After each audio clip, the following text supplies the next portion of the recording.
The silver tray slipped from her hands and struck the marble floor, and the sound of it tore through the quietest dinner in Chicago. Adeline Whitmore pressed a hand to her mouth, backed away from the table, her face gone white as paper. 22 of the most powerful people in the city stopped chewing. No one dared breathe.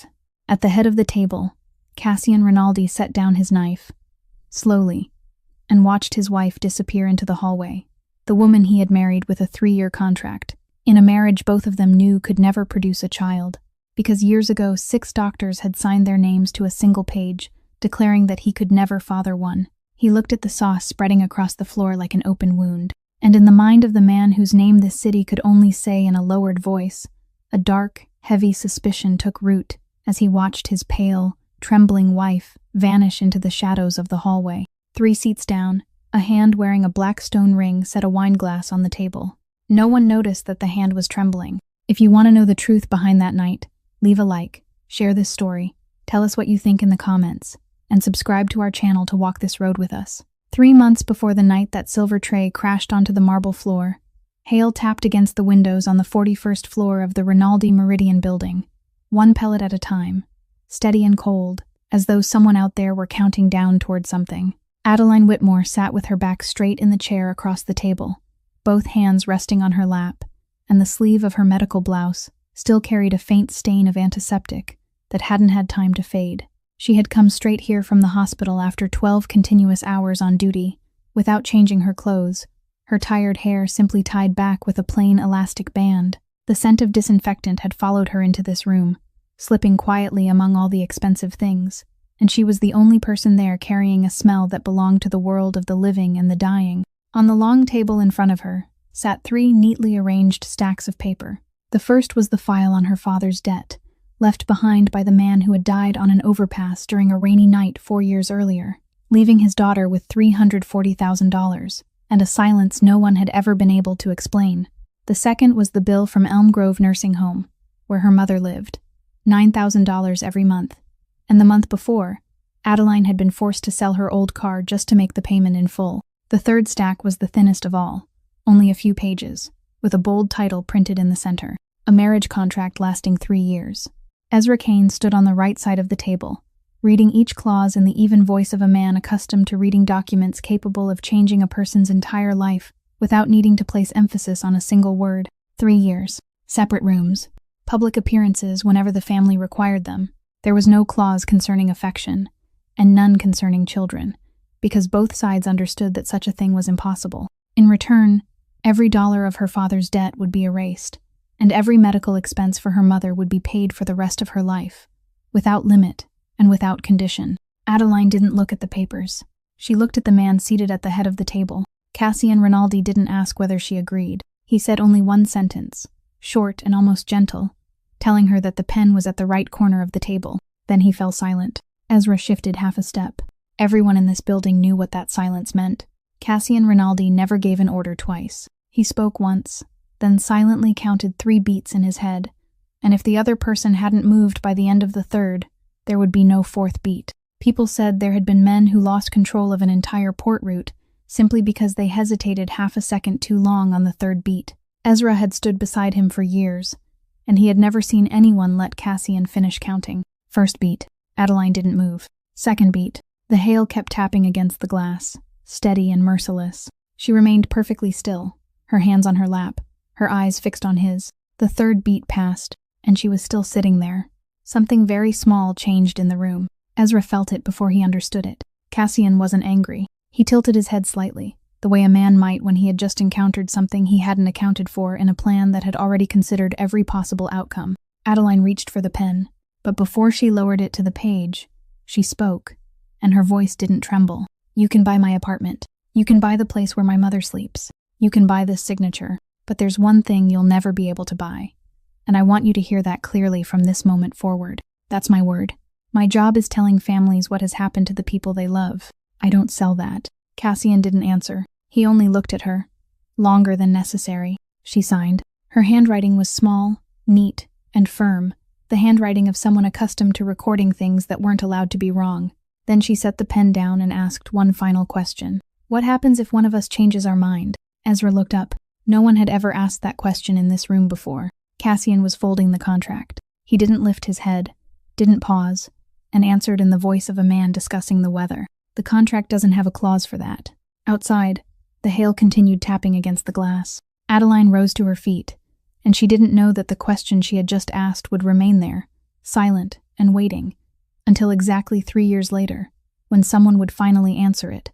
Adeline stepped into the hallway, and the sound of the elevator echoed from the far end, like a long breath drawn by the building itself. She had taken only a few steps when Ezra Kane called her name. He didn't move quickly, and he didn't hurry. He simply approached with the measured gait of a soldier who had learned to walk without being heard, and in his hand was an ivory envelope, so thin that at first glance it seemed to hold nothing at all. Ezra handed it to her, and in that moment, something very strange appeared on the face of a man who never allowed anything to show. It wasn't pity. It wasn't curiosity either. It was the look of someone returning to another person, something that should never have left their hands in the first place. He told her very quietly that it belonged to her, that Cassian had kept it before he even knew her name. Adeline took the envelope, and even before she opened it, she felt the weight of what was inside. A small, familiar weight, the kind her hand had remembered since she was a child standing before a mirror and watching her mother brush her hair. She tore open the edge of the envelope with her fingertip, and the silver hair clip fell into her palm. It had tarnished with age, the plating worn away at one corner, the clasp slightly loose from being opened and closed too many times over too many years. Across the metal ran a diagonal scratch that Adeline herself had made when she was 10, after dropping it on the kitchen floor. It was the hair clip her mother had worn on her wedding day. It was the thing Adeline had been searching for over the past 6 weeks, turning out her hospital locker, digging through every pocket, standing in the changing room, and telling herself that if it was gone, then it was gone, because life had already taken far greater things from her than this. She stood frozen in the middle of the hallway, her hand closing tightly around it, and a chill traveled through her entire body from the back of her neck downward, because there was one simple thing she understood immediately. That hair clip couldn't have made its way on its own from her hands into the possession of the man sitting inside that room. There was only one path by which it could have reached him, and that path passed through a night she had sworn to herself she would never speak of again. She turned around. The door to the room was still slightly open. Inside, Cassian Rinaldi stood with his back to the hallway, looking down at the city through glass marked by streaks of hail. She asked him why he had it. Her voice was quiet, but in the silence of the 41st floor, it sounded like a needle striking the ground. Cassian didn't turn around. He didn't ask what she was talking about. He didn't ask where she had gotten it. He simply said, with complete calm, that he hadn't known who it belonged to, and that he didn't keep other people's belongings. Then he fell silent, and that silence closed between them like a steel door. Adeline remained there for a few more seconds before walking away, and it wasn't until much later that she understood this had been the first time in his life that Cassian Rinaldi had lied to her. That afternoon, she drove to Elm Grove. The last sunlight of the day slanted through the windows of the second-floor room, laying a warm golden glow across the wool blanket. Marianne Whitmore sat in a chair beside the window, her hair silver, her hands resting in her lap, and when her daughter entered, she looked up with the distant, courteous expression of someone receiving a kind visitor she had never met before. She asked Adeline who she was. Adeline said she had come to visit, then pulled a chair closer, took the silver hair clip from her pocket, and fastened it into her hair the way she did every day. She took her mother's hand, thin and light as a dried leaf. And then, as always, that strange thing happened again. Marianne didn't remember her daughter's name. She didn't remember that face. She didn't remember that she had ever had a child. But when that warm hand closed around hers, she began to sing, very softly, slightly off rhythm, the same lullaby she had sung beside a cradle many decades before. Adeline lowered her head, rested her forehead against the back of her mother's hand, and remained there in silence until the sun had disappeared completely. The next morning, while Adeline was still sleeping off her overnight shift, a man named Roy Devlin was summoned to an upstairs office in the freight district south of Lake Michigan. He had been the night shift foreman for 7 years and knew every crane, every warehouse door, every stretch of time when the security cameras turned the other way. He walked into the room with the easy confidence of a man who believed he was only being called in to answer a few routine questions, and he sat down in the chair across the desk with both hands placed neatly on the tabletop. Cassian Rinaldi was already there waiting. He didn't greet him. He didn't look up right away. He was reading a sheet of paper, and he finished every line before folding it slowly, with the same care someone might use to fold a dinner napkin after a meal. Roy began to talk. He talked about production from the previous quarter, about how several containers had been delayed because customs officials were making things difficult, about how he had been forced to stay at the warehouse until morning 3 nights in a row. Cassian let him speak. He didn't interrupt, didn't nod, didn't show whether he was listening or not. When Roy finally ran out of things to say and began repeating himself, the room fell silent. The silence lasted longer than it should have, long enough for the hum of the air conditioner on the wall to become painfully clear, long enough that Roy had to clear his throat.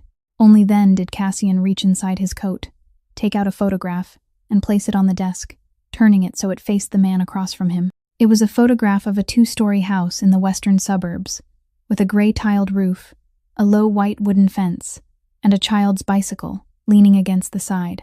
A beautiful new house, the kind a night shift foreman might have to save for 20 years to afford. Roy looked at the photograph. Cassian was wearing leather gloves, and with one finger he pushed the picture a little farther across the table. Then he asked, in a quiet voice, the kind of voice the entire city had learned to fear, what color the front door was painted. That was all. No accusation, no number, no name. Roy Devlin opened his mouth, then closed it again. He looked at the photograph, then at Cassian, then back down at the photograph, and in that instant, everything he had done over the past 11 months rose before him with such terrible clarity that he could no longer pretend. The man sitting across from him knew. He had known for a very long time.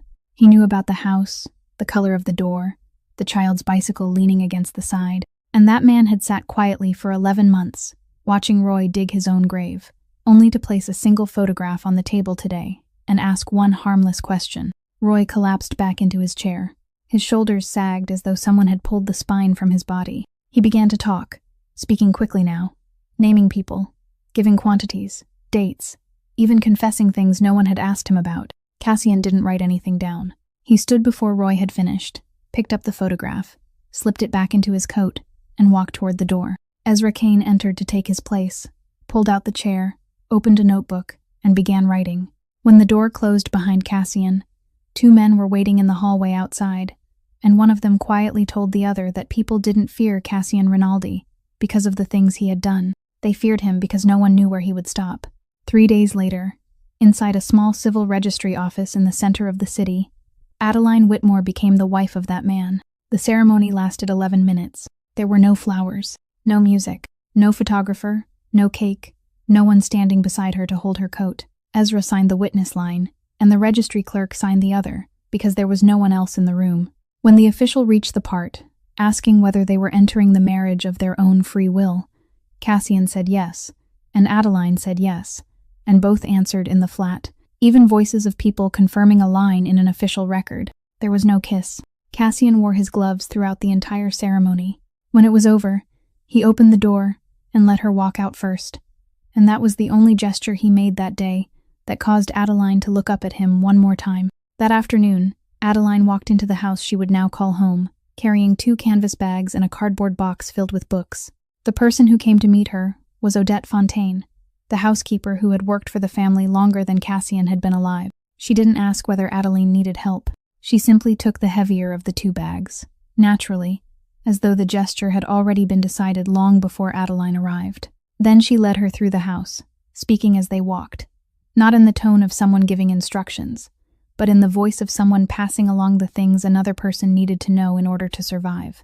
She told Adeline that breakfast was served before the sky had fully brightened, and anyone who didn't come down simply missed it because no one waited for anyone else. She told her that if she heard cars arriving in the courtyard at night, she shouldn't go to the window to look.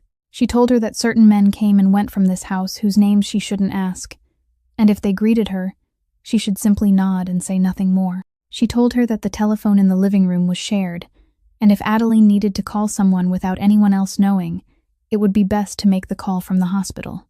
Adeline listened and committed every rule to memory, because 7 years working in intensive care had taught her that in places where one small mistake could cost something enormous, people didn't ask why. They learned the rules first. At the end of the hallway, Odette stopped. She turned toward Adeline, and this time her voice changed.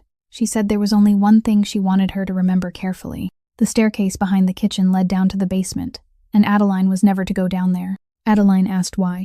Odette looked at her for a long moment, then said only that, in this house, the best questions were the ones never spoken aloud. She set the bag down outside Adeline's bedroom door and walked away. That evening, Adeline was summoned upstairs. Rosalind Rinaldi, Cassian's grandmother, sat in a high-backed chair with one hand resting on the top of a wooden cane, and she looked Adeline over from head to toe the way someone might inspect an item that had just been delivered. Carefully, without hurry, and without pretending not to stare. She asked Adeline her age. She asked what she did for a living and how long she had done it. She asked whether her parents were still alive, and when Adeline answered that her father was dead and her mother was in the hospital, something very brief passed across the old woman's face, so brief that Adeline thought she might have imagined it. Then Rosalind struck the end of her cane against the floor once, and said she would speak plainly so neither of them wasted time. She said she didn't need Adeline to love her grandson. She said affection was a luxury this family couldn't afford, and that many people in this house had died because they had made the mistake of loving someone. She said the only thing she needed from Adeline was to stand properly beside him whenever someone took photographs, smile just enough, and never let anyone see the two of them standing too far apart. Adeline asked what would happen if one day she did more than that. Rosalind was silent for a moment, then told her to go to bed because the night was cold. On her way back to her room, Adeline passed the kitchen and saw that the light was still on. Cassian was sitting there alone, with a plate of cold bread and a cup of black coffee in front of him that had long since stopped steaming. The kitchen was larger than the apartment Adeline had lived in for 7 years, gleaming, spotless. And there, in the middle of it, the wealthiest man she had ever met was eating the supper of a night watchman. He didn't look up. Adeline stood in the doorway for a few seconds and was about to continue on when one detail caught her eye and held it there. He was still wearing his leather gloves. Inside his own home, in the middle of the night, when no one was watching, even while holding a piece of bread, he still didn't take them off. She returned to her room carrying that question with her through the entire night, along with 2 others that no one in this house was willing to answer. That night, lying in an unfamiliar room with 3 questions no one had answered, Adeline closed her eyes, and the memory returned on its own, the memory she had spent the past 6 weeks trying to bury, and had failed to bury even once. 6 weeks earlier, St. Brendan Hospital had held a fundraising gala for its new treatment wing. Adeline hadn't attended the party. She had been working the night shift upstairs, and she knew something had happened only when the thunder of running footsteps rose from the ground floor hallway. A man had collapsed in the middle of the lobby. She ran downstairs with the emergency bag in her hand, and the first thing she saw wasn't the patient, but 3 men in suits surrounding him, one of them physically stopping the physician on duty from reaching him. Someone shouted for an ambulance. One of the 3 men said, with perfect calm, that there would be no ambulance. Adeline didn't understand what was happening. She only dropped to her knees, checked the man's pulse, and found it weak, his skin cold, his pupils slow to react. She said he needed to be taken to the emergency room immediately. The other man bent down, looked directly into her eyes, and told her she was coming with them. She felt something hard and cold press lightly against her back through the fabric of her blouse, and she understood that it wasn't an invitation. They put her into the car with the unconscious man. The doors closed, and outside, the city streamed past the windows in long ribbons of light. The car stopped in front of a house in Lake Forest, far from the main road, surrounded by dark trees. They laid him on a long dining table. Someone pulled a table lamp closer, and for the next several hours, beneath that dull yellow circle of light, Adeline Whitmore did the work she had been doing for 7 years of her life. She had no monitor, no breathing tube, no physician on duty to consult. She had the equipment inside her emergency bag, 2 bottles of intravenous fluid taken from the medicine cabinet in the house, and her own 2 hands. She started an intravenous line. She loosened his collar. She turned his head to one side. She checked his pulse, counted his breaths, wrote everything down, then 15 minutes later, checked again, counted again, wrote again. There was no medical chart, no monitoring sheet, so she did what any nurse would do by instinct.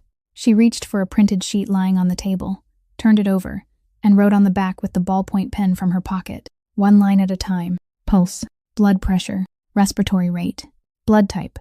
After she personally drew a small vial and labeled it according to procedure, because at that moment there was only one thought in her mind, that if this man died, there had to be at least 1 piece of paper stating exactly what she had done and when she had done it. Sometime in the middle of the night, he stopped breathing. She performed chest compressions, counting aloud, while the men surrounding the table stood in absolute silence and watched a woman who weighed less than 110 pounds throw the entire weight of her body down onto their boss's chest. He began breathing again, His pulse returned. Adeline dropped to the floor with her back against the leg of the table, both hands trembling from exhaustion. Outside, dawn still hadn't come. Her mouth was dry and bitter, her throat raw from counting aloud for so long. On the table sat a glass pitcher and a drinking glass. She poured herself some water and drank it all, and the world tilted. Morning light woke her. It poured through a gap in the curtains in a harsh white strip, cutting across the wooden floor, and Adeline opened her eyes inside a room she had never entered before. She lay still for several seconds. Then she understood. She understood everything immediately, without anyone needing to explain it, because the human body was a language she had spent 7 years reading, and it never lied. She sat up very slowly. The man lay on the bed beside her, still unconscious, his breathing steady again. Adeline looked at him, and the first thought that passed through her mind wasn't anger. It wasn't pain either. It was a cold calculation. She was a nurse carrying $340,000 in debt, with a mother in a nursing home, no relatives, no lawyer, no one standing behind her. The man lying there was Cassian Rinaldi. If she opened her mouth, no one would believe her, and she would be the one who paid the price. She got to her feet. She folded the sheet covered in her hurried handwriting into quarters and slipped it into the pocket of her blouse. She took the labeled blood vial from the night before, the one she hadn't had the chance to send anywhere, and placed it in the other pocket. By reflex, she lifted a hand to her hair to adjust the silver clip, but it was gone, and she no longer had time to search for it. Then she opened the door, went down the stairs, and walked out of that house before the man inside could open his eyes. A month passed in that house, and Adeline gradually realized that there was a language being spoken to her every day that no one was willing to acknowledge. She kept her regular shifts at St. Brendan, because that was the only thing in her life that still belonged entirely to her. And whenever she came home before dawn, the light in the kitchen was always on. It wasn't left burning all night. She had paid close attention to that. It came on only around the time she was due home. On the stove sat a small covered pot, and inside was a portion of food reheated until it was just warm enough, never too cold, never too hot, as though someone had calculated precisely how many minutes it would take her to walk from the parking lot to the front door. She asked Odette about it. Odette only said that she was following instructions, and she didn't say who had given them. Then one day, Adeline's nursing shoes disappeared from the shoe cabinet by the door. They were the pair she had worn for 3 years, the soles worn down unevenly on one side, the leather across the toes cracked into thin white lines, and she still hadn't bought new ones, because the month before she had put every dollar she had into her mother's nursing home bill. In the place where the old shoes had been sat, an unopened cardboard box. Inside was a brand new pair of nursing shoes, the exact brand she always wore, the exact size, the exact color, with not a single note included. She picked up the box, then set it back down and stood there for a long time, because she didn't know whether she should feel cared for or afraid that someone knew even the size of her shoes. The following week, an envelope arrived from Elm Grove. She opened it with that familiar tightening in her stomach, the feeling that had followed her for 4 years whenever she saw that seal. But the paper inside wasn't a bill. It was a confirmation notice stamped to show that every expense had been paid in full for the entire year, with an additional note stating that Marianne Whitmore's room had been moved to a section with a window overlooking the lake. Adeline sat down on the stairs with the paper in her hand, and for the first time in many months, she didn't have to calculate where she was going to find $9,000 for the following month. That evening, when she returned to her room, she found a dark brown leather-bound notebook and a pen on the bedside table. The notebook was thick, with fine paper and a stitched spine. Beside it lay a folded note in slanted, rigid handwriting containing only one sentence, saying that since she wrote everything down, she should use something better. There was no name beneath it.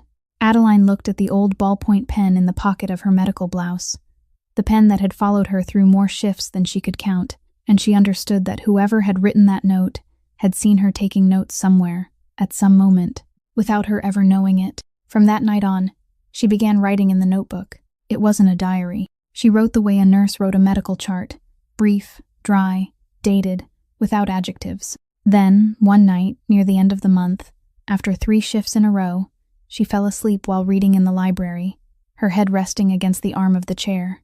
The notebook slipped from her lap onto the carpet and fell open to the page she had just written. Cassian passed by and stopped. He bent down and picked it up. He hadn't intended to read it, but the page was already open before his eyes, and there were only 3 lines written there. The first line was the date.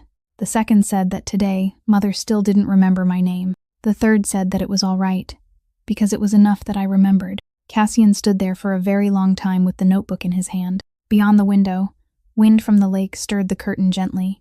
Then he closed the notebook and placed it on the small table beside her, exactly where she would see it when she woke. He took the wool blanket draped across the back of the chair and laid it over her shoulders carefully, making sure his hands didn't touch her. He remained there a little longer. Then he turned off the light and left, closing the door as quietly as he could. And from beginning to end, he didn't say a single word. Less than 2 weeks after that night, Adeline was awakened by pounding on her door. It wasn't knocking.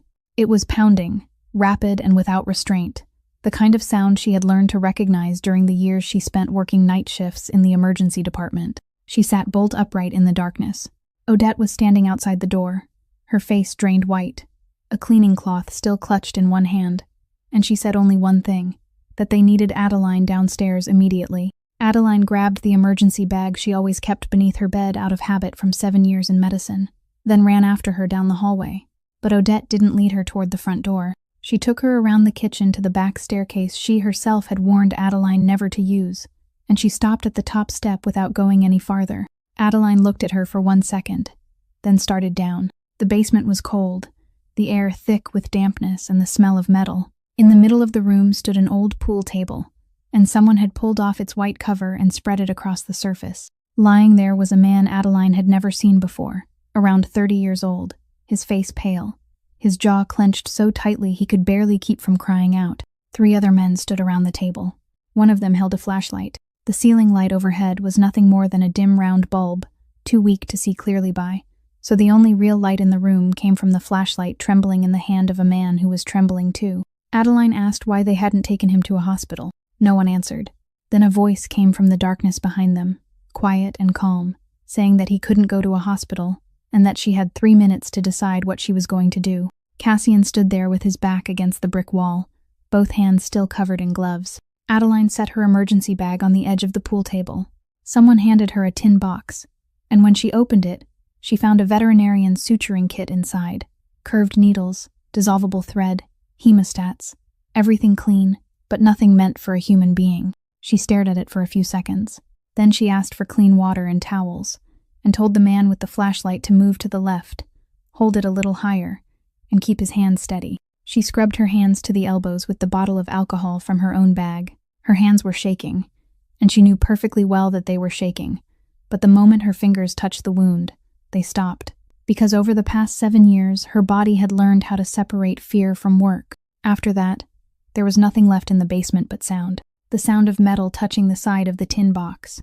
The sound of her naming each instrument before reaching for it, clear and brief, as though she were surrounded by a real surgical team instead of 4 men holding their breath. The sound of the man on the table breathing sharply through clenched teeth. The sound of her telling him to count backward from 20. The sound of him reaching 14 before his voice broke. The sound of sutures pulling through flesh. And in the middle of it all, when the pain reached its highest point, the man on the pool table cried out a name. He didn't call for Cassian. He didn't call for one of his men. He called for his mother. Twice, his voice breaking like a little boy's. And then he passed out. Adeline didn't stop. She finished the work, tied the final knot, checked his pulse, covered the wound with gauze, then instructed the man beside her how to watch him over the next 6 hours, and which warning signs meant they had no choice but to wake her. When it was over, she straightened her back. It ached from bending over for so long. She pulled off her gloves, dropped them into the aluminum basin, then looked toward the brick wall, where the man in the shadows was still standing motionless. Then she spoke in a calm voice, without anger and without accusation, the voice of someone reporting a laboratory result. She said that he had just called for his mother. She said that in 7 years working in intensive care, she had stood beside many people during the final minutes of their lives, and almost every one of them had called for their mother. She said she had never once heard anyone call for their boss, not a single person, not ever. Then she picked up her emergency bag and walked back up the stairs without waiting for an answer. Cassian didn't say a word. He remained in that same spot for a long time after the sound of her footsteps had completely disappeared upstairs. That night, the light in his study stayed on until dawn, and the only person who knew was Ezra Kane, who passed the doorway 3 times and each time saw Cassian sitting perfectly still, reading nothing, writing nothing, simply staring into the empty space in front of him. The first signs had appeared about 10 days earlier, and Adeline had ignored every one of them. First came the smell of coffee. One morning, when Odette poured coffee into a cup in the kitchen, the scent Adeline had lived with through 7 years of night shifts suddenly hit her so hard that she had to step backward toward the doorway. She blamed the lack of sleep.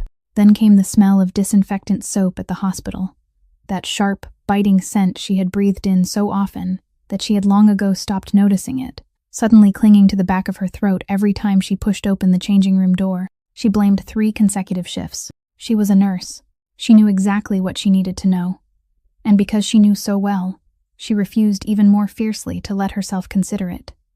Because it was impossible. Until that evening in the grand dining room, when everything collapsed in front of 22 of the most powerful people in Chicago. She rushed down the hallway, one hand covering her mouth, the other gripping the wall to keep herself from falling. The guest restroom was at the end of the corridor. She pushed the door open, locked it, and doubled over.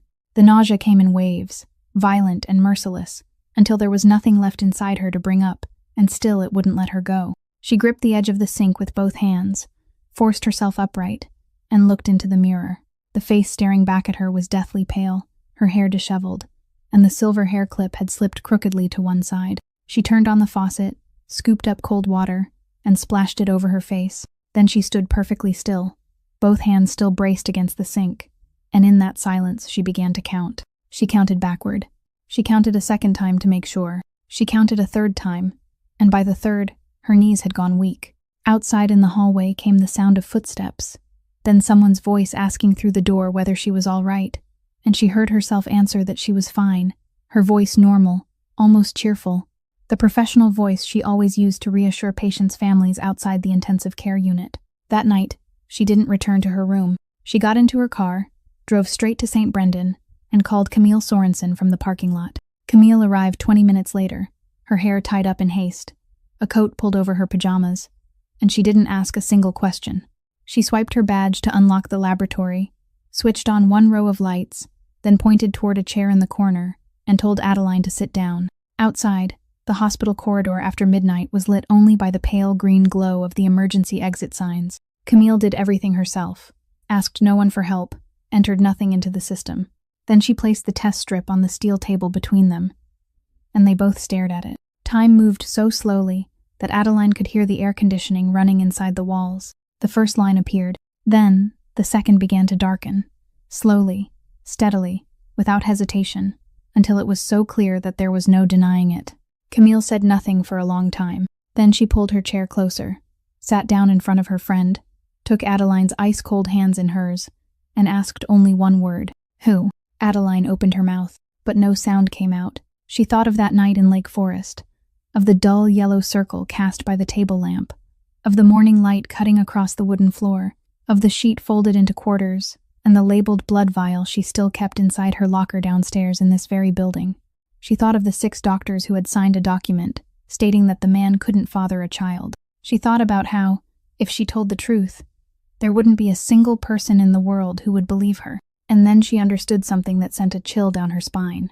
She was carrying inside her something that, by every piece of medical evidence, shouldn't have been able to exist. She slid from the chair and sank onto the cold tile floor, her back against the leg of the laboratory table, unable to answer her friend's question. Camille sat down beside her and didn't ask again. She simply wrapped an arm around Adeline's shoulders. Out in the dark hallway, a few dozen steps from the laboratory door, a man stood hidden behind a concrete pillar. He had been there since before Camille arrived. He took out his phone, and beneath the pale green light spilling down from the exit sign, the black stone set into the ring on his finger flashed once, then went dark. He dialed a number. The phone rang exactly twice before someone answered on the other end. He spoke only 4 words, very softly. It has already begun. Adeline didn't wait until the next morning, and she didn't consider hiding it for even a second. She drove home while the sky was still dark, walked straight through the foyer, went up to the hallway on the upper floor, and pushed open the door to her husband's study. Cassian was sitting there. He was still wearing the same clothes from the dinner the night before, his tie loosened, and there was nothing on the desk in front of him. No papers, no glass of liquor, no telephone. How long he had been sitting there like that, only he knew. Adeline stood in the middle of the room, with both arms hanging at her sides, and she said it plainly, without hesitation, without beginning with anything else. She told him she was pregnant. Cassian didn't move. He didn't ask her to repeat herself. He didn't look surprised. And that was what sent a chill through Adeline, because she understood that he had already suspected it from the moment the silver tray struck the marble floor. He pulled open the drawer on his right, took out a thick file, and placed it on the desk between them. He didn't open it. He only said that inside were the conclusions of 6 doctors from 4 different hospitals, written over the course of many years, and every one of them said the same thing. He said he had lived with those papers longer than he had ever lived without knowing what they said. Then he looked up at her and told her she had 30 seconds to give him the name of the other man. In the corner of the room stood an old grandfather clock, and suddenly its ticking sounded so loud that it hurt. Adeline didn't need 30 seconds. She answered immediately. She said there was no other man. She told him about that night at the house in Lake Forest, about how his men had taken her from the hospital lobby, about the long table in the dining room and the table lamp that had been pulled closer, about how she had performed chest compressions when he stopped breathing and counted aloud while his men stood around them. She said that when it was all over, she had been thirsty, and she had drunk from the pitcher on the table. She said she remembered nothing after that, and that when she woke, morning had already come. She told him that he didn't remember that night, but she did, and she had lived with it for 6 weeks before he put that marriage contract in front of her. Cassian listened to everything. He didn't interrupt her once, and when she finished, he looked at her for a very long time, longer than all the times he had ever looked at her before put together. And there was something on his face that Adeline couldn't read. Then he spoke, his voice still quiet, saying that immediately after that night he had ordered everything reviewed. He said he had demanded the records, the reports, the entry and exit logs from that house, because losing 6 hours of his memory was something that had never happened to him before, and he wasn't the kind of man who ignored things that had never happened before. He opened the drawer a second time and placed a photocopied sheet on the desk. It was a copy of the Lake Forest house entry log, and on the line recording the time she had left, there was her signature, written clearly, alongside a note stating that the nurse had been driven home before midnight. He said he had held that page in his hands for 6 weeks. He said that if she had left the house before midnight, then everything she had just told him couldn't have happened. Adeline looked down at the paper. The signature looked so much like hers that even she had to look at it twice. But she knew with absolute certainty that she had never signed any logbook in that house, because when she left, there had been only one thought in her mind: getting through the door before anyone woke up. She looked up. She didn't cry. She didn't step toward him. She didn't ask him to believe her, didn't swear to him, didn't say a single word shaped like a plea. She only said that for 7 years, her job had been to walk into hallways and tell patients' families the truth. She said she had once been forced to tell a mother that her child hadn't survived while that mother was still holding the new coat she had bought for him. She said that after standing in that place so many times, she had completely lost the ability to lie in order to save herself, and that this was the one thing she still possessed, the very thing she had told him from the beginning that he couldn't buy. Then she fell silent. Cassian stood up. He walked to the window, turned his back to her, and remained there for a very long time. When he finally spoke, his voice wasn't any louder than before. He said there would be a paternity test as soon as the pregnancy was far enough along. He said that until then, she wasn't to leave the grounds unless Ezra went with her. He said nothing else. That night, his belongings were moved into the room at the far end of the east hallway, and inside that house, the cold returned exactly as it had been during the first days after she arrived. The 6 weeks that followed were the longest 6 weeks of Adeline's life. She kept working, kept going to Elm Grove on Sunday afternoons, kept sitting alone at one end of the long dinner table while the seat at the other end remained empty. The blood sample was taken on a gray morning by the family's private physician himself, an older man who arrived at the house carrying a brown leather case, worked quickly, and said very little.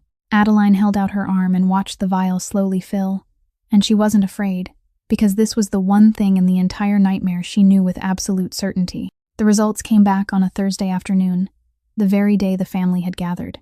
There were 22 people in the grand dining room that day, the heads of the different branches, the family attorney, and Rosalind seated at the head of the table with her wooden cane standing beside her chair. Adeline was called downstairs. The moment she entered, she knew something was wrong, because no one looked at her. Every person in the room was staring down at their plate. Cassian stood at the far end of the room holding an opened envelope. He said nothing when she approached. He simply pulled out the sheet inside and threw it onto the table, and the paper slid across the polished wood until it stopped directly in front of her. Adeline lowered her eyes. She read the conclusion, printed in bold across the middle of the page. No biological relationship. She read it a second time, then a third. The words remained exactly where they were, black against white, refusing to blur, refusing to change. She looked up and opened her mouth to speak, but Cassian spoke first, and his voice was something Adeline had never heard before. Low, even, and so cold that the room seemed to lose several degrees of warmth. He said that from this moment forward, the woman standing there had no connection to the Rinaldi family. He said that whatever money had already been spent was gone, and no one was to demand a cent of it back, and no one was to touch her. He said that anyone who mentioned her name again inside this house would have to speak with him privately. Then he turned to Ezra and told him to bring the car to the door. He didn't look at Adeline once during any of it. Halfway down the table, a hand wearing a ring set with a black stone lifted a glass of wine, turned it slightly, then set it back down. Rosalind remained perfectly still, both hands folded over the head of her cane, and she didn't say a word. Adeline went upstairs and packed her belongings into the same 2 canvas bags she had arrived with. Exactly 2, no more. She left the new nursing shoes in their box. She took the leather-bound notebook, because the words inside belonged to her. Ezra drove her away. Rain began falling as the car passed through the gates. Adeline sat in the back seat with one hand resting over her stomach by instinct, watching through the window and waiting for the car to turn onto the main road. But it didn't turn onto the main road. It continued for another 20 minutes through several quiet neighborhoods, then stopped in front of a low-rise apartment building lined with trees. Ezra got out, opened the door for her, and handed her a key. The apartment was on the 3rd floor. Everything was already there. The lights were on. The heat was running. The refrigerator was full of food, arranged neatly, including the same ginger tea Odette had made for her every morning. On the dining table lay a stack of documents, and Adeline opened them. The first page was the lease for the apartment, paid in full for 1 year. The second was the transfer paperwork moving her mother to a better nursing facility north of the city. All expenses already paid, and in the box listing the relative responsible for guaranteeing payment was a name she had never heard before. She understood immediately what it meant. Someone had tried to erase every trace of her mother from any record carrying the Rinaldi name. Adeline stood in the middle of that warm apartment for a very long time. She looked at the full refrigerator. She looked at the papers. She thought about the way a man had just thrown a sheet of paper in front of 22 people, and then quietly paid an entire year's rent for her. And she understood that this was the only way he knew how to say something he didn't dare put into words. But she understood something else too. If she sat down in that chair, ate the food in that refrigerator, slept in that bed, then she would become forever what that paper had declared her to be, a woman who had been taken care of, an expense neatly handled and closed. She placed the keys on the table beside the documents. She picked up her 2 canvas bags, walked down 3 flights of stairs, and stepped out into the rain. That night, using the money still left from her night shift wages in her own bank account, Adeline Whitmore rented a room on the 2nd floor of an old building on Halsted Street, where the stairs creaked and the window looked out onto a brick wall. She set her 2 bags on the floor, sat on the edge of the bed, and for the first time in all those weeks, she allowed herself to cry. St. Brendan wouldn't take her back. No one said it outright. They only said the schedule was full, that they would contact her again, that she should rest in her current condition. And by the 2nd sentence, Adeline understood that someone had called ahead of her. She didn't argue. She applied for work at a small private clinic on Ashland Street, a place that treated patients without insurance and paid by the shift, and they hired her that same afternoon because no one wanted to work nights in that neighborhood. From then on, her life narrowed into a very small circle. She walked from Halsted Street to the clinic as darkness fell, worked through the night, treating cuts, fevers, and drunken men asleep in the waiting room chairs, then walked home before dawn. Wind off the lake pushed up through the streets, cold and damp, slipping beneath the collar of her coat. And she moved much more slowly now because her stomach had begun to show clearly beneath her clothes. Some days she had to stop halfway, lean one shoulder against a streetlight, breathe for a while, and only then continue walking. The silver hair clip remained in her hair every single day. Then one morning, just after she opened the door to her room and took off her shoes, the landlord brought her an envelope that had arrived the day before. It was a letter from the nursing facility on the north side. Adeline opened it and read, and with every line her hands grew colder. The letter informed her that payments for Marianne Whitmore had been stopped at the request of the guarantor, that the facility would hold her place for another 30 days, and that after that period, if no one assumed responsibility for the cost, she would be transferred to a public facility under assistance coverage. Adeline read it again to make sure she hadn't misunderstood. Then she sat down on the edge of the bed, the paper still in her hand, and something inside her broke very quietly. For all those weeks, she had told herself that the man had only been doing what he was forced to do, that paying a full year of rent and moving her mother somewhere better meant there was still one place inside him that hadn't turned completely to stone. She had held on to that thought more tightly than she wanted to admit. Now this letter was in her hand, and it said something painfully clear, that he had withdrawn from that too, that the woman lying in that nursing bed was nothing more than another expense crossed off a list. She didn't cry. She folded the letter, put it in the drawer, washed her face, and slept for 3 hours before her next shift. What Adeline didn't know, and wouldn't know for a very long time, was that for 3 nights in a row that week, down on Halsted Street, about half a block from the entrance to her building, a black car sat motionless at the curb, with every light turned off. It arrived after she left for work, and drove away before she returned. Inside the car, Cassian Rinaldi sat in the back seat, reading nothing, calling no one, simply staring up at the dark second-floor window. On the 3rd night, Ezra Kane turned off the engine and sat in silence for a long while before finally speaking. He said that the light in her room had been on for some time, which meant she had come home earlier than usual. He said there were only 2 flights of stairs in that building. He said that if Cassian wanted to, it would take him less than a minute to get from where they were to her door. Then Ezra turned fully around and asked him directly why he didn't go up. Cassian didn't answer at once. He kept looking at that window for a while longer, and when he finally spoke, his voice was rough, like that of a man who hadn't spoken in a very long time. He said that if he knocked, she would open the door, and she would look at him, and she would ask him exactly one question. He said she would ask whether he believed her yet. Then he fell silent for a long time before finishing the thought, saying that he still didn't have an answer to that question, and that he wouldn't climb those stairs and stand in front of that woman with empty hands. Ezra started the engine. The car pulled away from Halsted Street, and the second-floor window remained lit a little longer before finally going dark. 30 days. That was the number lodged in Adeline's mind through all the nights that followed, and it wouldn't let her sleep. She calculated every possibility, asked to borrow money wherever she could, called 3 different facilities to ask about assistance programs, and each time she hung up the phone, she could see more clearly the abyss opening beneath her mother's feet. Then one night, after her shift, while sitting in her rented room and emptying everything from the 2 canvas bags in search of an old identification document, her hand touched something at the very bottom of one bag. It was the envelope containing the things she had taken from St. Brendan when she cleared out her locker. Inside was the sheet of paper folded into quarters, yellowed along the creases, and a small specimen tube with a handwritten label that had begun to fade. Adeline unfolded the paper. She hadn't looked at it once since that night in Lake Forest, because looking at it meant looking directly at something she wanted to forget. But now, beneath the yellow light of her rented room, she read each line of her own hurried handwriting. Pulse, respiratory rate, blood pressure rechecked 15 minutes later, a note about starting the intravenous line.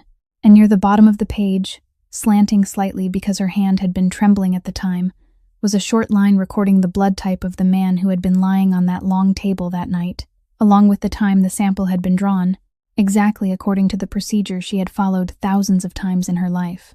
Adeline stared at that line. Then something lit up inside her mind, cold and sudden, the way an unexpected diagnosis could reveal itself in the middle of a night shift.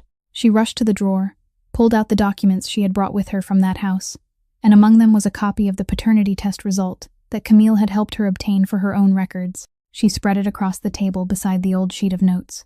In the section listing the information for the comparison sample, the official report stated the blood type of the man whose sample had supposedly been collected. Adeline looked at the 2 lines side by side. They didn't match. She sat down very slowly. She read them a second time, then a third, then took out a pen and wrote both blood types on a blank sheet of paper to make certain her eyes weren't deceiving her. They still didn't match, and inside her mind, everything began rearranging itself. A major laboratory didn't make mistakes like this, because they used machines, procedures, controls. If the result itself had been falsified, all anyone had to do was repeat the test somewhere else, and the fraud would be exposed immediately. But if the error wasn't in the result, if it was in the sample, then everything changed. If the blood tube sent to the laboratory carried Cassian Rinaldi's name while containing someone else's blood, then the laboratory could do its work with complete honesty, produce a perfectly accurate result, and that accurate result would become the perfect lie. They could repeat the test 10 times, 100 times, and every test would return the same answer. no one would suspect anything. No one, except the one person in the world who had personally determined his blood type on a night no one was ever supposed to remember, and had written it on the back of a printed sheet with the old ballpoint pen from the pocket of her medical blouse. Adeline stood in the middle of her rented room with the paper still in her hand, and she laughed. A short, dry laugh. The sound of someone who had just realized that for all these months she had been pushed out of her own life by a piece of paper she herself had the means to prove was wrong. The next morning, she called Ezra Kane from the public telephone at the end of the street. She said nothing over the phone. She only arranged a meeting. Ezra arrived an hour later and sat down at a plastic table inside the small diner across from the clinic, and Adeline pushed the 2 sheets of paper toward him. She didn't give him a long explanation. She pointed to the first line, then the second, and told him that the blood in the tube sent for testing hadn't belonged to her husband. Ezra bent over the papers and stared at them for a long time. He was a former military medic. He understood immediately what it meant, and Adeline saw the exact moment his face changed. He asked whether she had shown anyone else. She said no. He asked again, more slowly this time, whether it was truly possible that no one else knew. And when she nodded, he leaned back in his chair and remained silent for a long while. Then Ezra told her something he had been carrying inside himself for weeks, without understanding why it kept bothering him. He said the private physician who had come to the house to collect the sample that morning was no longer in Chicago. He said the man had resigned 3 days after the result came back, then left the city, and no one had been able to reach him since. Adeline looked directly into his eyes and asked whether he believed her. Ezra picked up the 2 sheets, folded them carefully, slipped them into the inside pocket of his coat, and stood. He said he didn't need to believe her, because there were things in this world that remained true whether anyone believed them or not, and that now he was going to do what should have been done months ago. Ezra Kane didn't go looking for the doctor who had disappeared. He went to the house in Lake Forest. The house had been empty for months, the doors shut, the curtains drawn, and the layer of dust on the long dining table was thick enough to hold the clear print of his hand when he brushed across it. Ezra had ordered the house surveillance system checked immediately after that night, and the report sent back to him stated that all footage from that evening had been lost because of a transmission failure. He had believed that report, and for months afterward, the fact that he had believed it was the one thing that kept bothering him every time he thought back. Because Ezra had served in the military, and in the military they taught you that every system had to have a backup, and anyone who installed that system would place the backup somewhere a person in a hurry wouldn't think to look. He went down to the ground floor, opened the machine room door behind the laundry area, and there, beneath a dust-covered metal casing, a small recording drive sat silently, with its power light blinking at a steady rhythm. He took it with him. That night, in the study on the 3rd floor of the mansion, Ezra placed a computer on the desk in front of Cassian and told him there was something he needed to see. The recording lasted less than a minute. It began from the upper right corner of the dining room, black and white, grainy, without sound. In the center of the frame was the long table, and on it lay a motionless man. 4 figures stood around him. Then, at the 11th second, all of them stepped back at once, and a small woman in a medical blouse climbed fully onto the table, dropped to her knees beside the man, placed one hand over the other on his chest, and drove the entire weight of her body downward. She pressed, then pressed again, steady, relentless, without stopping. Her head snapped back as she shouted something toward the men surrounding her, and one of the 4 figures ran out of the frame. She bent down, turned the man's head to one side, checked him, then placed her hands back on his chest and continued. At the 31st second, her shoulders could be seen beginning to shake from exhaustion, but the rhythm of her hands didn't slow at all. At the 38th second, the man's chest lifted very slightly. The woman stopped, pressed 2 fingers to his neck, and held them there. And at the 40th second, she tipped her face toward the ceiling, her shoulders dropping, her whole body collapsing forward. Then the screen went black.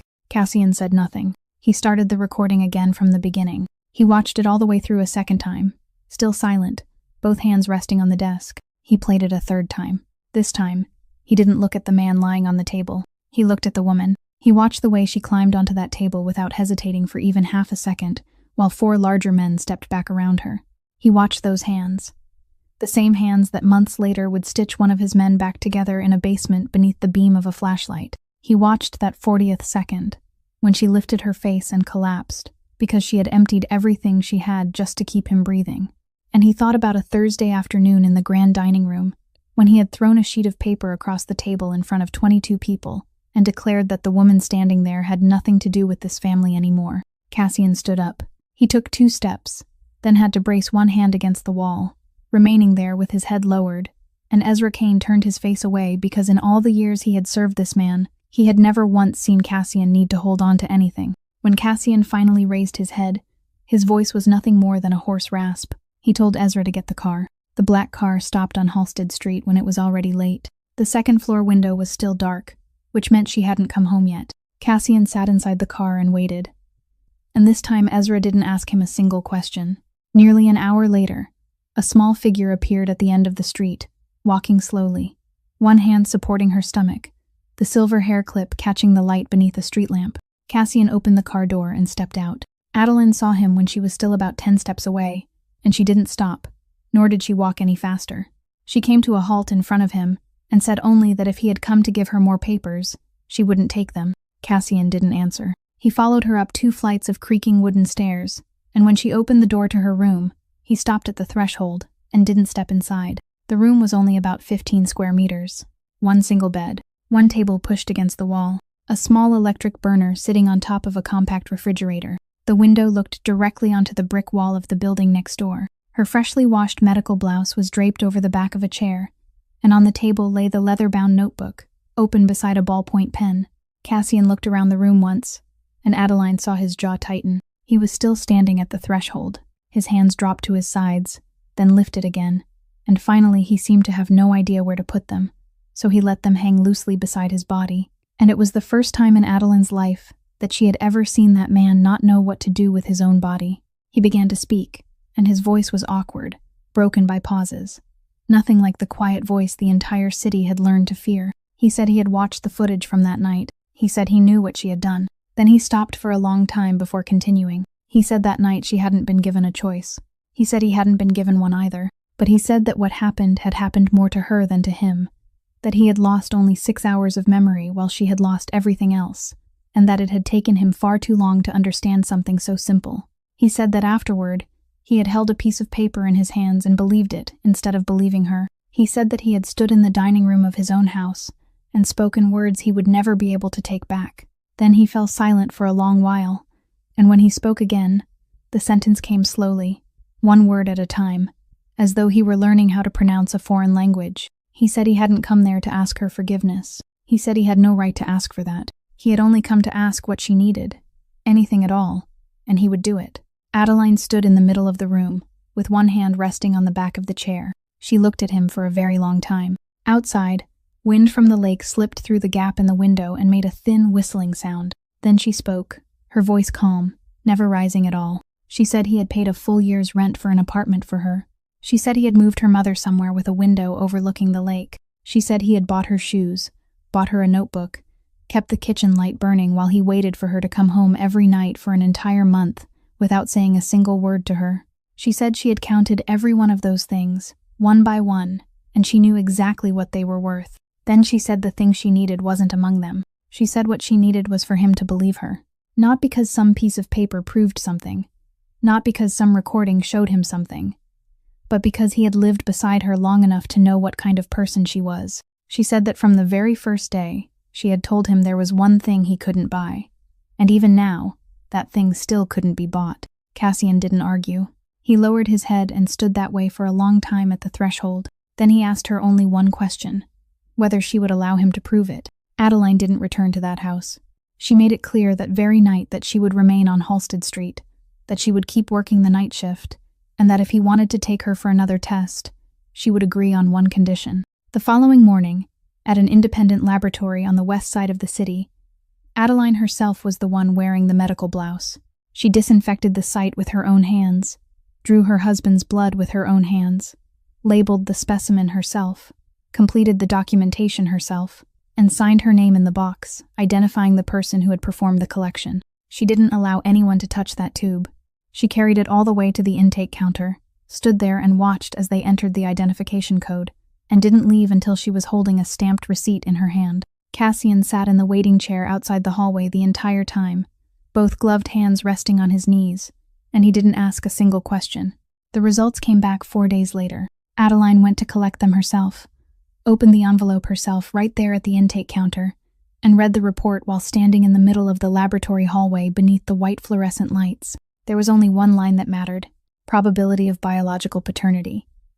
99.99%. She read it again. Then she looked up at the man standing a few steps away and handed him the paper without saying a word. Cassian took it. He read it very quickly, then read it again very slowly, and Adeline watched his entire face collapse in silence. He didn't rejoice. He didn't embrace her. He only stood there with the paper in his hand, and the first thing he said wasn't an exclamation, but a question as cold as steel, asking that if this was true, then what had he been living with all these years? 3 days later, Ezra Kane found the person they needed. Not the doctor who had fled the city, but a much older name, the first name listed in the thick file Cassian had kept inside his drawer for so many years. Dr. Warren Halloran, the physician who had signed the first conclusion when Cassian was still lying in a hospital bed. His body shattered after the night his older brother died.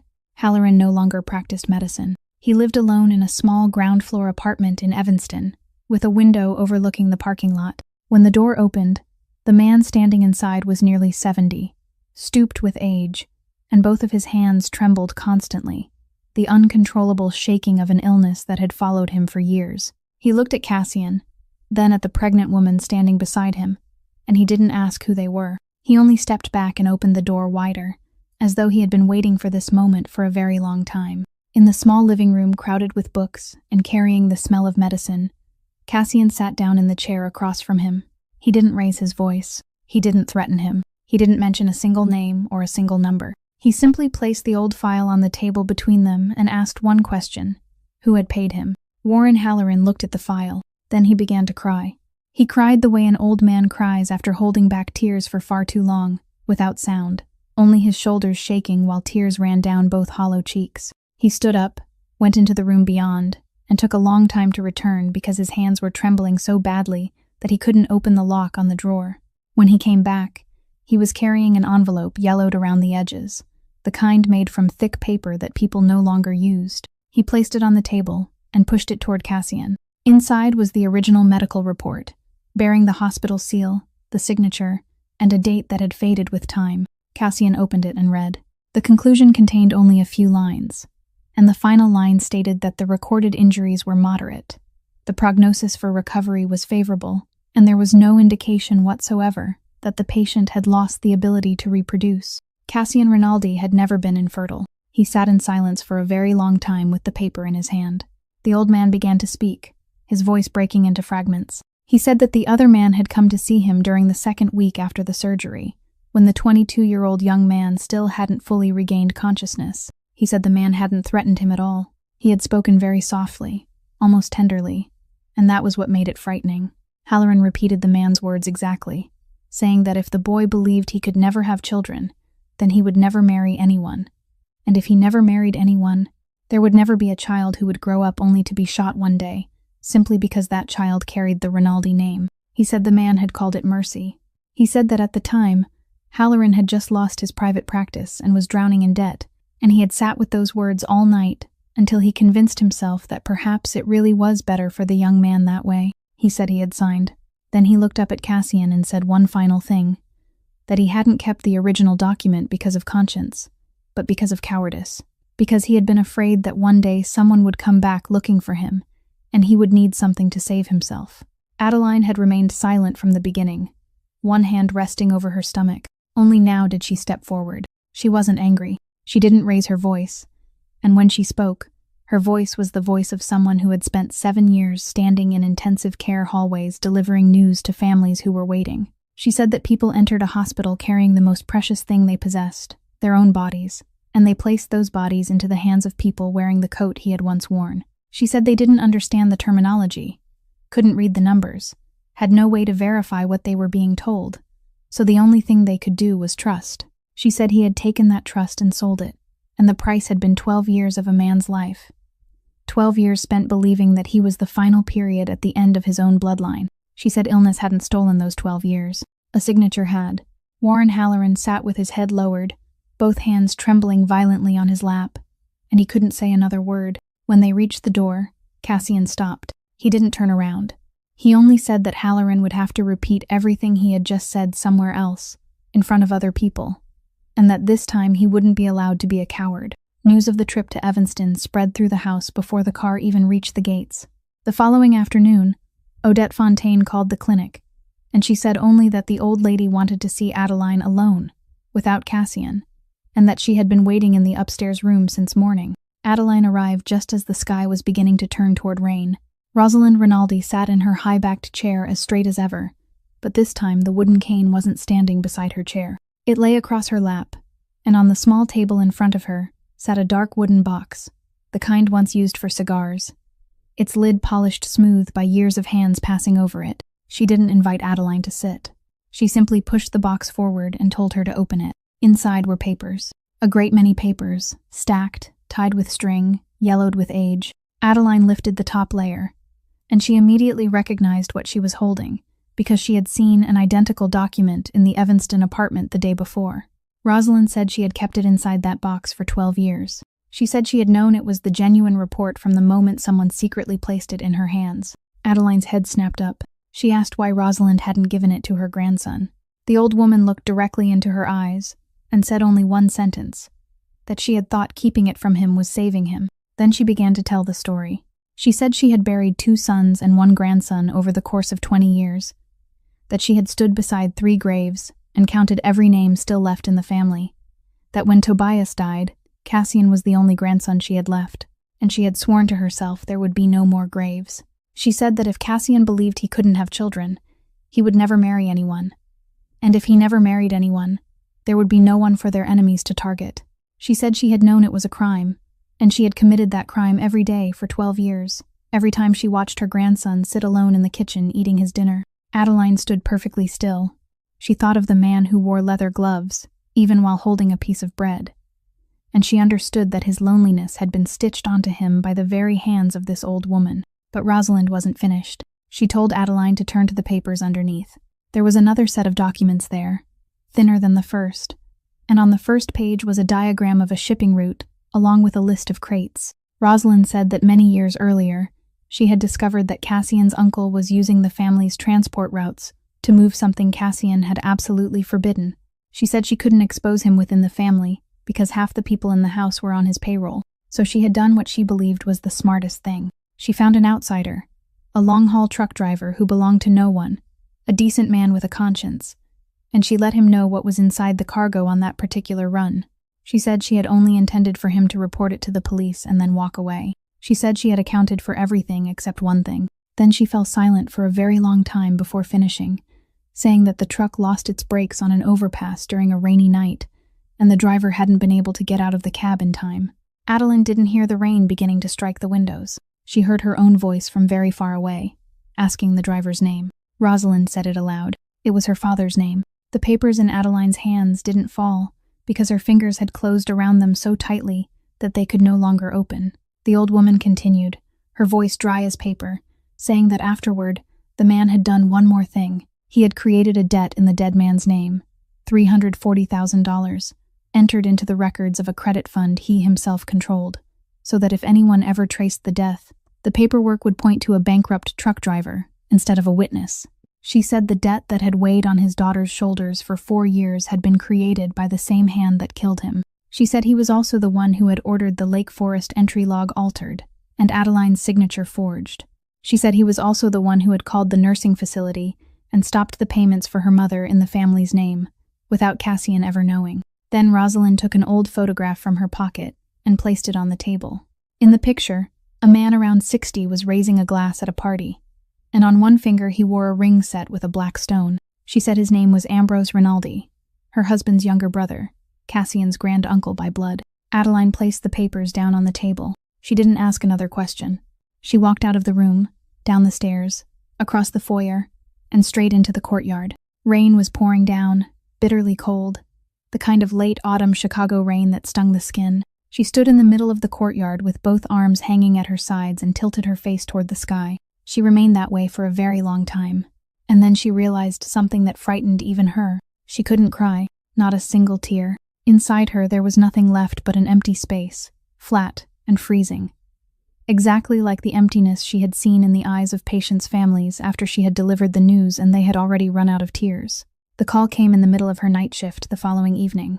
They told her that Marianne Whitmore hadn't been able to eat since the day before, that her breathing had begun to change, and that if Adeline could come, she should come soon. Adeline took off her medical blouse in the middle of the shift without asking anyone's permission. She only told the person working beside her that she had to leave. Cassian arrived outside the clinic 15 minutes later. He didn't ask anything. He simply opened the car door. By the time they reached the facility, dawn still hadn't come. The room on the second floor was small and warm, with a window overlooking the lake, and beyond it the water was still dark. Marianne lay on her side with her eyes closed, her breathing shallow and slow. Adeline pulled a chair close to the bed, sat down, and took her mother's hand. She stayed like that for 2 days. People brought her food, but she didn't touch it. They told her to go home and sleep for a few hours, and she shook her head. Camille Sorensen came once to visit, stood in the doorway looking in, then quietly walked away. Cassian never left the hallway outside. He didn't enter the room. He sat on the plastic chair opposite the door, both gloved hands resting on his knees, and every time Adeline looked up through the glass panel in the door, he was still there. Throughout those 2 days, Marianne never opened her eyes. Sometimes she shifted slightly. Sometimes her fingers curled inside her daughter's hand, but she didn't wake. Adeline talked to her mother. She told her small, ordinary things. Stories about her shifts, about the weather, about a bakery on Halsted Street that opened early in the morning. She talked without needing an answer, because she had been accustomed to doing that for many years. On the third morning, when the first sunlight poured through the window and laid a pale golden strip across the blanket, Marianne Whitmore opened her eyes. Adeline knew immediately, even before her mother turned her head, because that gaze was different. It wasn't distant. It wasn't courteous. It looked straight at her, and it was there, truly there. In her profession, Adeline had heard about moments like this. She had stood in hallways and listened as sons, daughters, husbands told her in trembling voices that their mother, their wife, had awakened once, only once, after years of no longer recognizing anyone. She had nodded and told them that it was something precious. She had never imagined she would be given such a moment herself. Marianne looked at her daughter for a long time. Then she lifted one hand very slowly and reached toward Adeline's hair. Her thin fingers touched the silver hair clip, traced along its back, then stopped exactly where the diagonal scratch was. She smiled. Then she called her daughter's name. She called her Addie. She said that Addie was making her tired. She told her to go to sleep.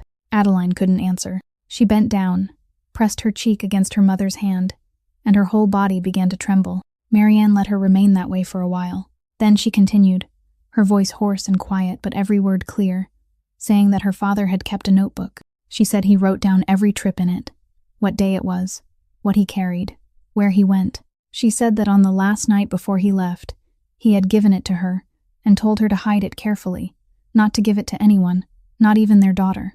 She said she had hidden it beneath the bottom of the second drawer of the sewing table, under the fabric lining, and that the sewing table was now in storage with the belongings from their old apartment on Kedzie Street. When she finished, she let out a long breath, as though she had finally set down something she had been carrying for far too long. Adeline lifted her head. She was about to ask something, but Marianne had begun to sing, very softly, slightly off rhythm, the same lullaby she had sung beside a cradle many decades before, the lullaby she had sung so many times in recent years without knowing who she was singing it for. This time she knew. She sang while looking at her daughter, and she sang the entire song without missing a single word. Adeline collapsed against the edge of the bed. She cried. For the first time since that afternoon, she had stood in the rain outside the mansion, and she cried like a child, unable to hold anything back, her shoulders shaking beneath her mother's hand, which was still resting on her head. Out in the hallway, Cassian rose from his chair and walked toward the door. He heard the singing. He stopped at the threshold, looked inside only once, then turned his face toward the wall beside him and remained there. The man whose name made an entire city lower its voice stood with his face toward a cream-colored wall in the hallway of a nursing facility, and he didn't allow anyone to see his face. Marianne finished the song and fell silent.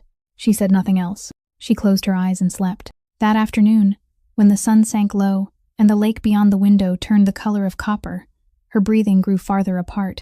Adeline knew. She sat with her back straight, both hands wrapped tightly around her mother's hand, and she didn't call anyone into the room. She told her mother to go to sleep.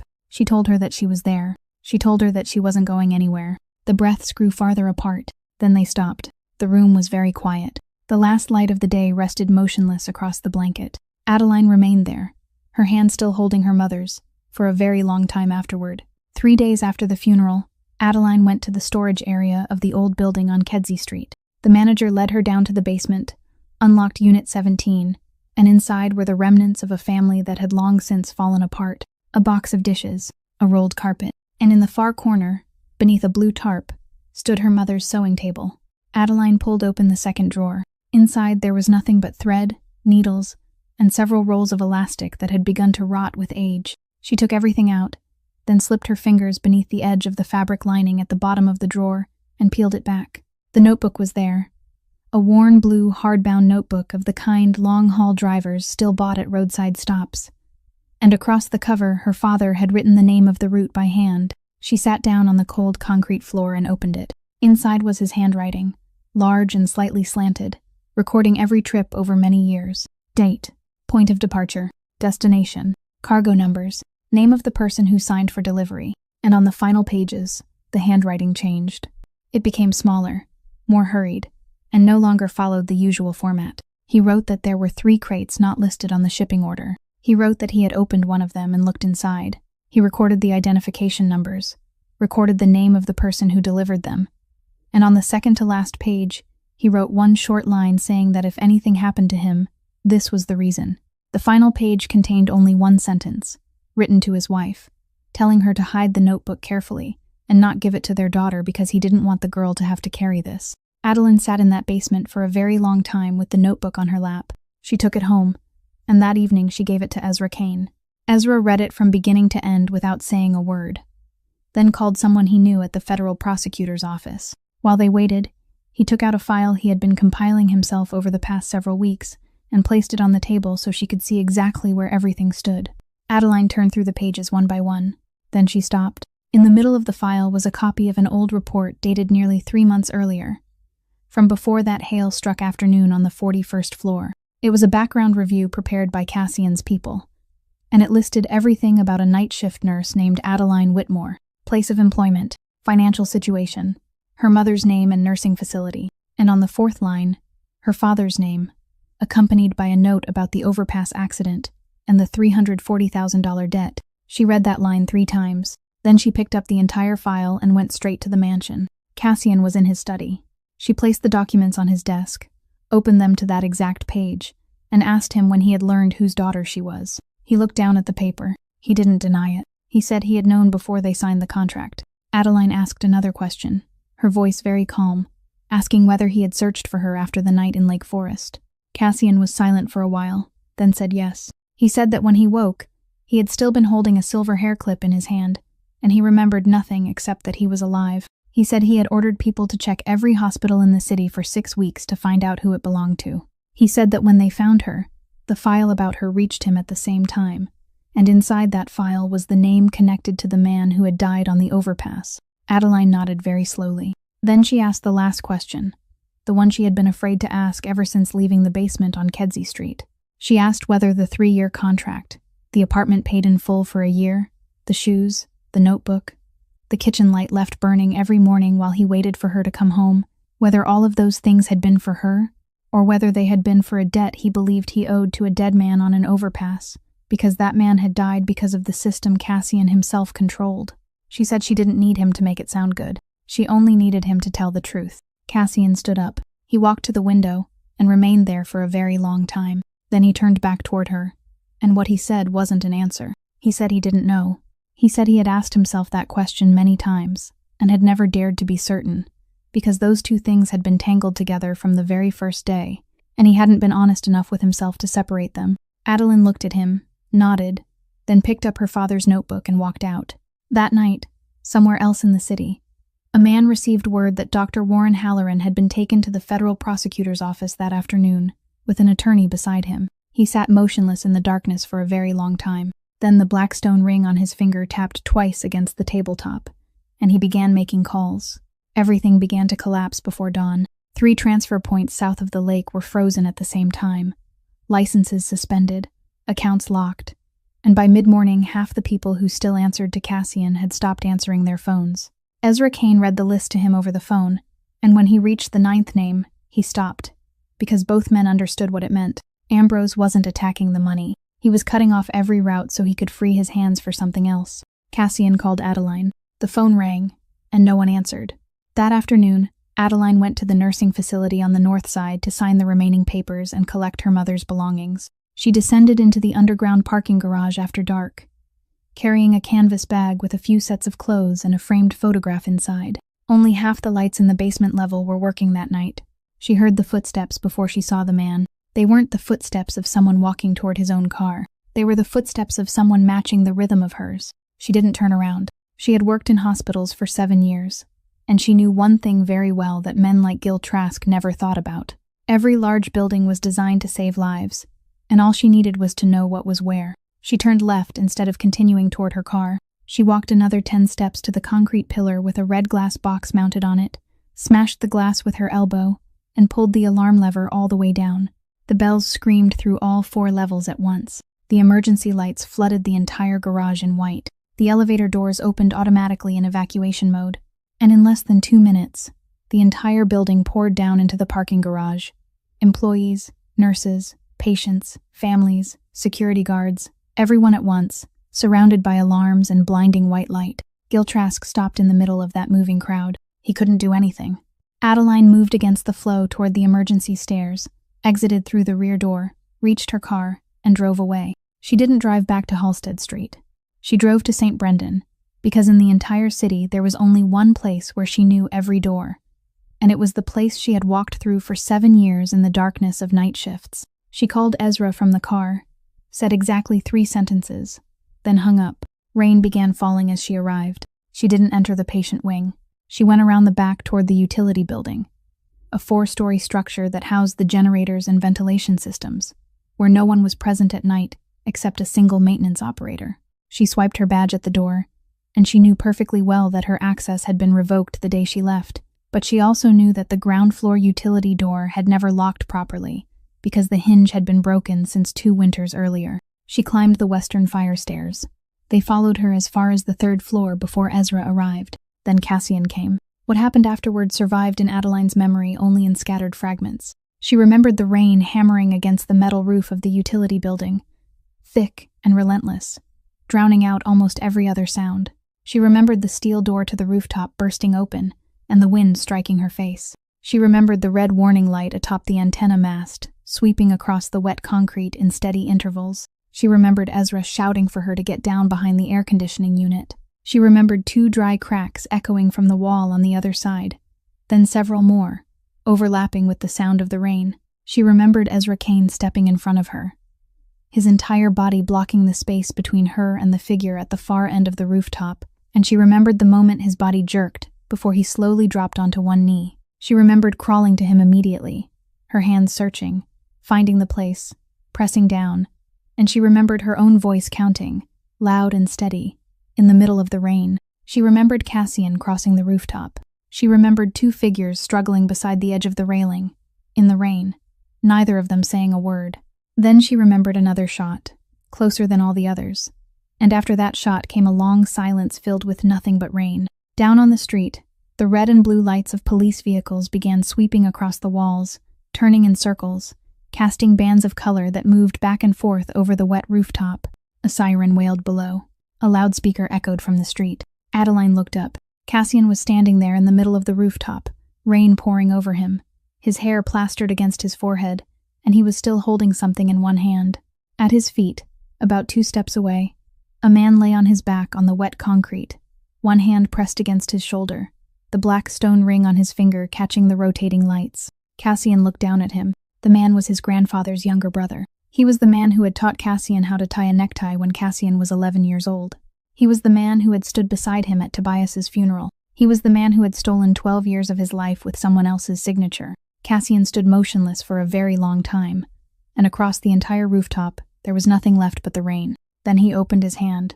The thing he had been holding fell onto the wet concrete with a hard, dry sound, slid a short distance, and came to a stop. The man lying on the wet concrete began to struggle for breath. Cassian didn't move. He stood there in the rain with both hands empty and looked down at him. No one on that rooftop could have blamed him if he had remained exactly where he was for another 3 minutes. 3 minutes would have been enough. He knew it. Ezra knew it. And the man on the ground knew it too. because he looked up at his nephew, and there was no pleading in his eyes, only the waiting of a man who had already calculated how his story would end. But then came the sound of running footsteps. Adeline crossed the rooftop, her hair soaked through, one hand supporting her stomach, and dropped to her knees beside Ambrose Rinaldi. She didn't look at his face. She tore off her coat, folded it into quarters, and pressed it down where pressure was needed with both hands, putting the full weight of her body into it exactly the way she had done hundreds of times in her life. She turned toward the stairwell and shouted, her voice breaking apart in the rain, calling for a stretcher, calling for oxygen, calling the emergency department by name, clearly giving the location as the rooftop of the utility building, then repeating it a second time to make sure the people below had heard her. Then she turned back, pressed harder, and began speaking to the man beneath her hands. She told him he wasn't allowed to die. She told him to listen carefully, that he wasn't permitted to die here, tonight, on this rooftop. She said that if he died, everything would close neatly around him. There would be a proper funeral. Someone would stand up and say a few decent words about him, and her father would remain forever nothing more than a bankrupt truck driver whose brakes failed on an overpass. She said dying like that would be far too easy. She said he had to live.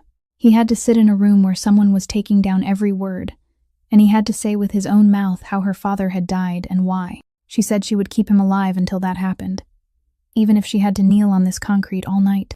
Ambrose Rinaldi looked at her. He couldn't speak, but he could hear her. And he understood, and the only thing he was able to do was close his eyes. Cassian watched all of it. He watched the woman he had once thrown a piece of paper at in front of 22 people, the woman whose mother had died only 3 days earlier, the woman carrying his child inside her, kneeling in the rain to keep breathing the man who had taken her father from her. And he understood something very simple that no one had taught him in 34 years of life. There was a kind of strength that required nothing at all in your hands. When the emergency team reached the rooftop, Adeline handed over the patient in 3 short, precise sentences, giving them everything they needed to know, then released her hands, and immediately turned toward Ezra Kane. He was sitting with his back against the air conditioning unit, his face deathly pale, his lips turning blue from the cold. She dragged the emergency bag closer, called out each item she needed by name, and began working beneath the beam of a flashlight held for her by one of the rescue workers. Ezra watched her, and between 2 breaths, he let out a dry laugh and said that at least this time they had equipment made for humans. Adeline didn't laugh. She told him to be quiet and count backward from 20. Ezra reached 9 before the stretcher team arrived. The rain was still falling. Down on the street, red and blue lights swept across the walls in circles, and the crackle of radios mixed with the sound of water rushing through the gutters. Adeline stood up, both knees numb, both hands shaking violently from the cold. Cassian stepped toward her. He removed his coat and laid it around her shoulders, and this time he didn't ask what she needed. Adeline looked down at the stretcher being carried through the steel door, watching the man with the black stone ring being taken away so he could remain alive and so he could answer for what he had done. Then she spoke, her voice hoarse, barely audible beneath the rain. She said that for years the entire city had told itself that people feared Cassian Rinaldi, not because of what he had done, but because no one knew where he would stop. She looked up at him. She said that tonight, she finally knew. She said he stopped at exactly the place where a person could still turn back. Cassian didn't answer. He only stood there in the rain looking at that woman, and in that moment he knew with absolute certainty that if she gave him one more chance, he would spend the rest of his life becoming the man she had just described. The trial opened in the spring of the following year, and it didn't last nearly as long as people expected. The prosecution needed only 3 things. The first was the worn blue notebook of a long-haul truck driver, with its final pages recording the identification numbers of 3 crates that hadn't appeared on the shipping order, and 1 hurried line, saying that if anything happened to him, this was the reason. The second was the testimony of Dr. Warren Halloran, who sat in the witness chair with both hands trembling violently and told the entire truth he had hidden for 12 years. And when he was asked why he had waited until now to speak, he answered only that he had been a coward long enough.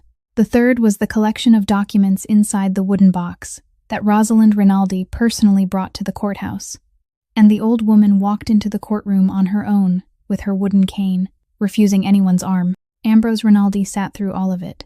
He had survived, exactly as the woman kneeling over him on that rain-soaked rooftop had forced him to survive. And with his own mouth he told the court what had happened on that overpass that night. The sentence was handed down on a March afternoon, but the person who left the entire courtroom silent was someone else.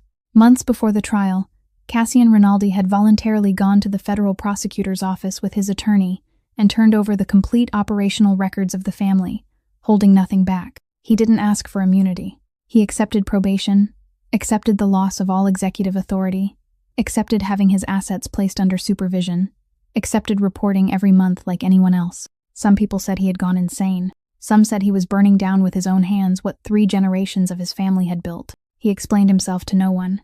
Rinaldi Meridian was restructured into a legal, transparent, independently audited medical equipment distribution company, and 40% of its shares were transferred into a fund bearing the name Marianne Whitmore, dedicated to providing nursing education scholarships for the children of dock workers, the children whose parents had spent their lives working in the district the family had once controlled. The person who signed the documents establishing the fund was Adeline. Baby Annie was born on an April morning, with sunlight outside the delivery room windows and fresh leaves just beginning to open on the maple trees lining the hospital entrance. She had her mother's chestnut brown hair and her father's gray eyes. The second person to hold her, after Adeline, was Ezra Kane, his shoulder still bandaged, and he received the child from the nurse with the arms of a man who had once been a military medic. Careful, steady, exactly the right way. He stood beside the window, holding her for a very long time without saying anything. That afternoon, after everyone else had gone home, Cassian helped his wife up to the rooftop of St. Brendan Hospital, the place where, for 7 years, she had eaten dinner alone between night shifts. He handed her an envelope. Inside was their 3-year marriage contract, and beside it was a lighter. He said that on the first day she had asked him a question, and he had answered that the contract didn't contain a clause for it. He said that now he had an answer. He said that if either one of them changed their mind, that person was free to leave, without debt, without conditions, without anyone holding them back. He said that from this day forward she was free, and that he had arranged everything so that wherever she went, neither she nor their child would ever lack anything. Adeline held the contract in her hands. She asked him what would happen if she stayed. Cassian stood silent for a moment. Then he raised one hand, removed the leather glove from his right hand, then removed the one from his left, folded them together, and slipped them into his coat pocket. It was the first time in all those months that Adeline had seen her husband's bare hands. He reached toward her slowly and placed one hand over her stomach. He said that if she stayed, it would be the first time in her life that she stayed because she herself wanted to, not because someone had paid for it, and that he would spend the rest of his life becoming worthy of that choice. Adeline looked at him for a very long time. Then she answered the question she herself had asked him in his study that night, the question he hadn't dared to answer. She said she had thought about it for months. She said that perhaps in the beginning he had come to her because of a debt. And perhaps that was true, but she said people didn't leave the kitchen light burning for an entire month because of a debt. People didn't stand with their faces turned toward a wall in the hallway of a nursing facility because of a debt. People didn't open their hands and let go of what they were holding onto wet concrete because of a debt. She said that what something began as mattered less than what it had become. Then she lit the lighter. The small flame caught the edge of the paper and traveled along the clauses, and Adeline held the burning contract over the railing before opening her hand. The ashes lifted into the air and dissolved into the afternoon light above the rooftops of Chicago. At that exact moment, the wind carried the soft warmth of spring across the rooftops of Chicago. Cassian reached out, his bare fingers gently intertwining with Adeline's, and for the first time in 12 years, the man whose name had once made an entire city lower its voice felt a deep, quiet peace. The story of Adeline and Cassian leaves us with something very simple. No one in this world has the right to decide for another person how much their life is worth, or what they are allowed to hope for. One person stole 12 years from her grandson because she believed she was protecting him. Another stole 4 years from a young woman by building a false debt upon the death of her father. And what finally brought those two people back to each other wasn't fate. It was the day both of them were given back the right to choose their own lives. Believe the people who tell the truth. Be kind even when no one is watching. And remember that trust is the most precious thing one human being can give another. If this story touched your heart, please subscribe to our channel, leave a like, and share this video so we can continue listening together to more meaningful stories every day. How do you feel about Adeline and Cassian? And what do you think you would choose if you were in their place? Please write your thoughts in the comments, because we sincerely want to hear what comes from the deepest part of your heart. We wish everyone watching this video abundant health, a joyful life, and peace in every day ahead. Goodbye, and we hope to see you again in the next video.